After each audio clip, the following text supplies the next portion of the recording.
আসসালামু আলাইকুম প্রিয় চাকরি প্রত্যাশী ভাই ও বোনেরা, আশা করি আপনারা সকলেই ভালো আছেন এবং সুস্থ আছেন। আপনারা জানেন যে পঞ্চম গণবিজ্ঞপ্তিতে ৯৬,০০০-এরও বেশি শিক্ষক নিয়োগের আবেদন চলমান রয়েছে।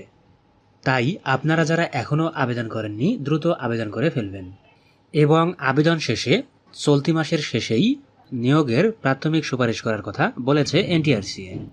তো এ বিষয়ে আজকের ভিডিওতে বিস্তারিত আলোচনা করব। আর আপনি যদি আমাদের চ্যানেলে নতুন হয়ে থাকেন তাহলে অবশ্যই সাবস্ক্রাইব করে পাশে থাকবেন।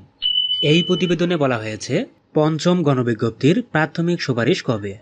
বিস্তারিততে বলা হয়েছে বেসরকারি শিক্ষা প্রতিষ্ঠানে ৯৬,০০০-এরও বেশি শিক্ষক নিয়োগের আবেদন গ্রহণ চলছে।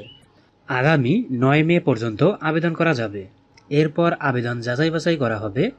সব কিছু ঠিক থাকলে মে মাসেই নিয়োগের প্রাথমিক সুপারিশ করা হতে পারে।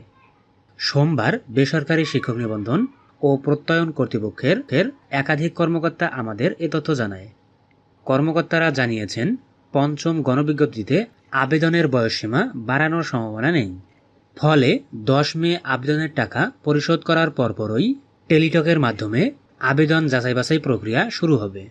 এই প্রক্রিয়া শেষ করতে ১০ থেকে ১৫ দিনের মতো সময় লাগবে।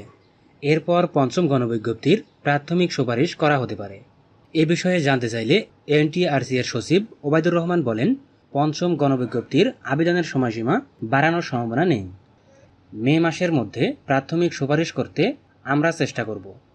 এর আগে গত ৩১ মার্চ বেসরকারি শিক্ষা প্রতিষ্ঠানে ৯৬,৭৩৬টি পদে শিক্ষক নিয়োগের গণবিজ্ঞপ্তি প্রকাশ করেছে বেসরকারি শিক্ষক নিবন্ধন ও প্রত্যয়ন কর্তৃপক্ষ এনটিআরসিএ। এর মধ্যে স্কুল অ্যান্ড কলেজে পদ সংখ্যা ৪৩,২৮৬, মাদ্রাসা ও কারিগরি শিক্ষা প্রতিষ্ঠানে ৫৩,৪৫০টি পদে শিক্ষক নিয়োগ দেওয়া হবে। প্রিয় বন্ধুরা, এই ছিল সর্বশেষ খবর।